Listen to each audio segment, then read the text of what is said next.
या साजिश? मजदूर या भेष में उपद्रवी? 3,000 करोड़ का नुकसान, कौन देगा जवाब? यूपी के नोएडा में सैलरी बढ़ाने की मांग को लेकर पिछले 3 दिनों से फैक्ट्री कर्मचारी प्रदर्शन कर रहे थे। सोमवार को प्रदर्शन हिंसक हो गया। आंदोलन कर रहे सैकड़ों कर्मचारी हाथ में डंडे लाठी लेकर सड़कों पर उतर आए। कर्मचारियों ने अलग अलग इलाकों में 350 से ज्यादा फैक्ट्रियों में पथराव और तोड़फोड़ की। 150 से ज्यादा गाड़ियां तोड़ी गई, 50 से ज्यादा गाड़ियां फूंक दी गई, पुलिस की गाड़ियां पलट दी गई, पुलिस वालों पर पथराव किया, 30 लोग चोटिल भी हो गए। पुलिस ने अब तक 60 लोगों पर केस दर्ज किया है। हिंसक प्रदर्शन के करीब 3,000 करोड़ का कारोबार प्रभावित हुआ है। फैक्ट्री मालिकों का दावा है कि वर्कर्स को उकसाया गया था।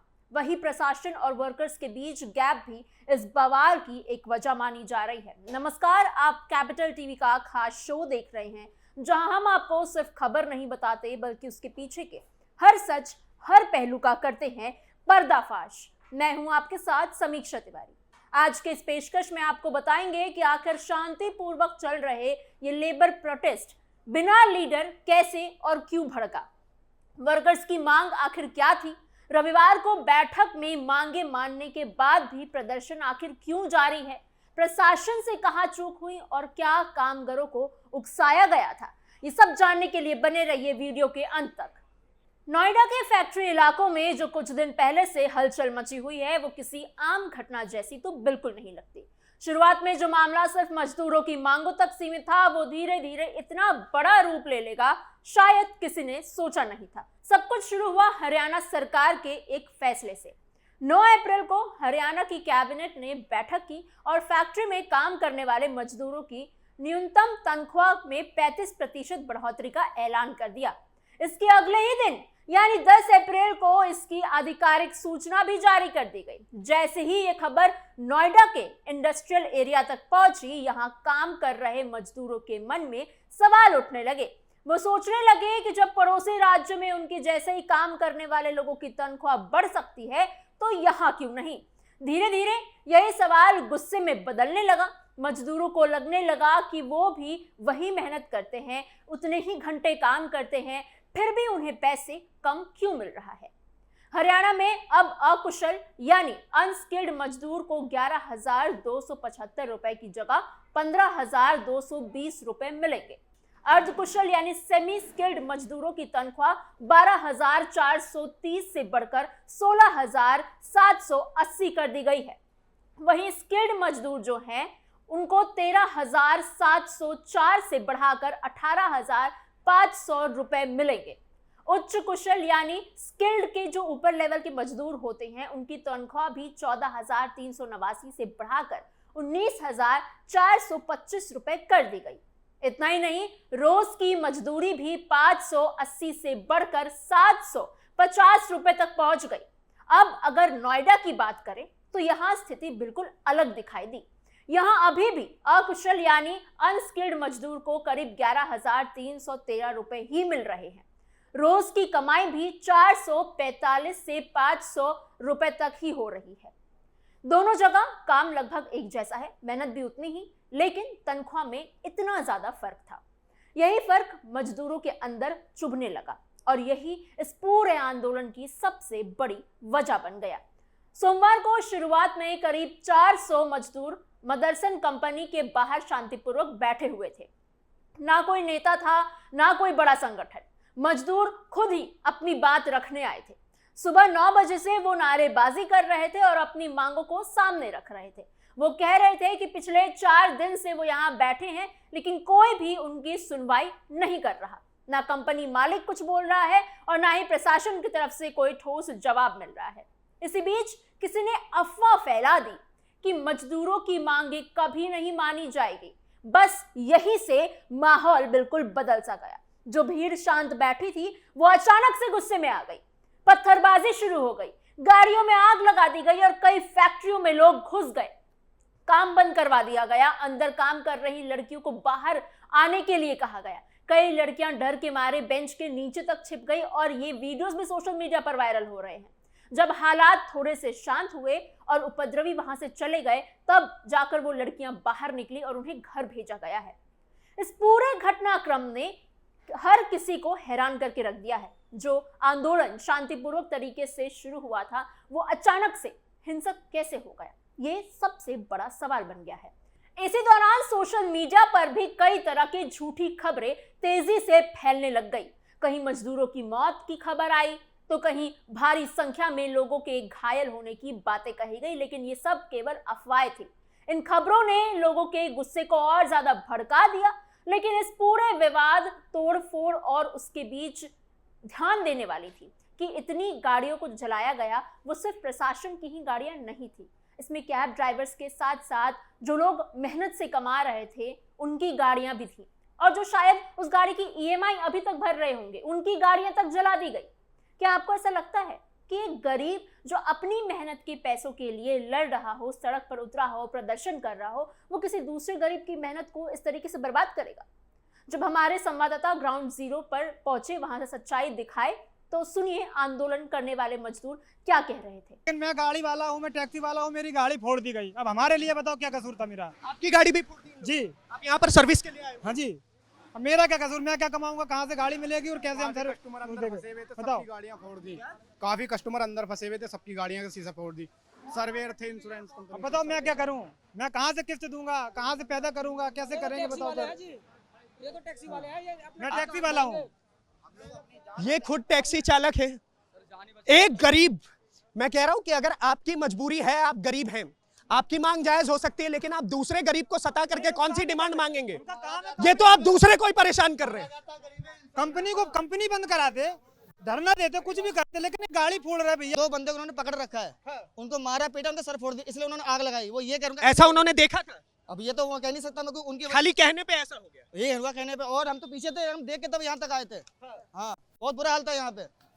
और फिर आप ही ने पुलिस को फोन किया? जब ये फोन किया, जब ये मैंने इसलिए फोन किया, अगर नहीं करता तो बहुत ज्यादा दिक्कत हो जाती है। अभी कम से कम 4 गाड़ी टायर फट चुके थे यहाँ पे, कई अपनी परेशान भी थी यहाँ पे, लोग आने ना सब बंद हो चुका था। ये लोग आग लगाने वाले कौन थे? अब मैं तो आपको रिकॉर्डिंग रख सकता हूँ बस। मैं एक चीज समझ सकता हूँ कि ये मजदूर तो नहीं होंगे, मजदूर के भेष में। नहीं, ये मजदूर नहीं है, ये अलग से है। ये बंदे जो मतलब कि जैसे कोई तो प्रदर्शन करता है ना, वो अलग बात, वो जो वो कर रहे हैं ना, हड़ताल कर रहे हैं ना, वो अलग है। मगर जो उनके मिलके जो वो कर रहे हैं, वो खाली करने वाले वो अलग है। अंदर भी तो है ये फिजूल वाले बंदे, लड़ाई करने वाले, करवाने वाले अलग बंदे हैं। बहुत परेशान है, अपनी मेहनत से गाड़ी खरीदी हुई है, अभी तक गाड़ी नहीं है मेरे पास। कब खरीदी थी आपने बाइक? गाड़ी खरीदी 3 साल पहले। 3 साल पहले? 3 साल पहले बड़ी मुश्किल से बाइक खरीदी थी मैंने। अब सवाल यही है कि मजदूरों के भेष में आखिर ये कौन थे जिन्होंने इस प्रदर्शन को इतना उग्र बना दिया कि कंपनियों तो छोड़िए, कंपनियों में घुसकर वहां काम कर रही महिलाओं के साथ छेड़छाड़ हुई है। जी हां, उन्हें छेड़ा गया है। क्या जो गरीब अपनी सैलरी बढ़ाने को सड़क पर निकला है, वो ऐसी हरकत करेगा? मजदूरों की मांगों की आग में ही वामपंथी लोगों ने भी अपने हाथ सेके हैं। वीडियो देखिए। देखो, हमने लड़कियों तक नहीं छोड़ा, लड़कियों को डंडा दिखा रहे थे वो लोग वहाँ से। लड़कियों की वीडियो है मेरे पास। आपके पास वीडियोस हैं? हाँ, ऊपर आप मुझे ये सारी वीडियोस दीजिए। सबसे ऊपर से बनाई है मैंने वीडियो। को बचाने के बहाने उनके स्तन पे हाथ डाला जा रहा था मेरी आंखों के सामने। ये कह रहे लाओ मैं तुम्हें उठा के बाहर निकाल दूं, लाओ मैं तो उठा के बाहर निकाल दूं। गलत गलत के हाथ लगा रहे भाई, औरत है, हमारी माँ बहन है भाई। छत पे सबसे धूम में खड़े रहे, धूम में। पुलिस 2 घंटे नहीं आई। इसी बीच राजनीति भी इसमें कूद गई।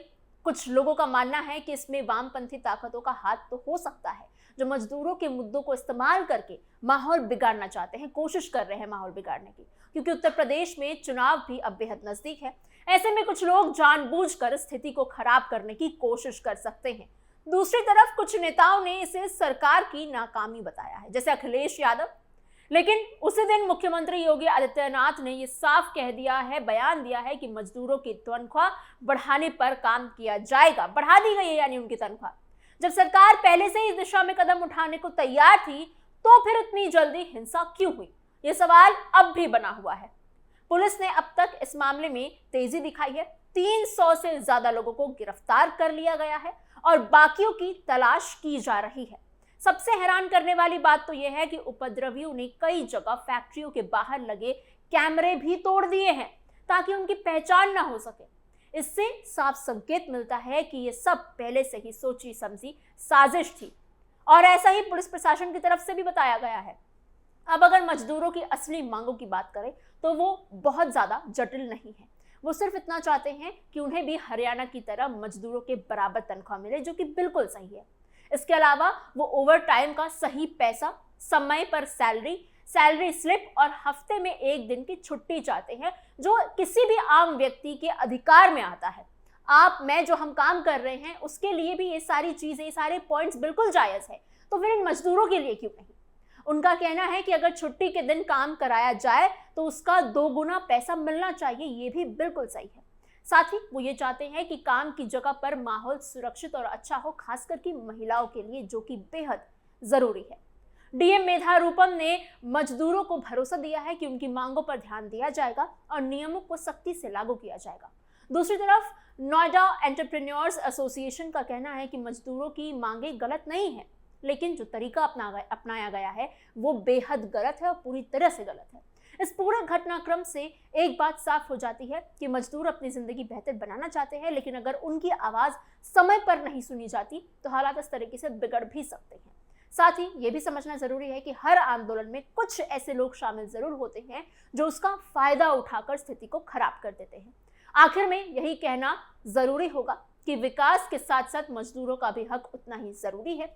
हम लगातार कहते आ रहे हैं कि उनकी मांगे गलत नहीं है, लेकिन उन्होंने जो तरीका अपनाया, जैसे गाड़ियां फूकी गई, महिलाओं के साथ छेड़छाड़ हुआ, वो बेहद गलत था।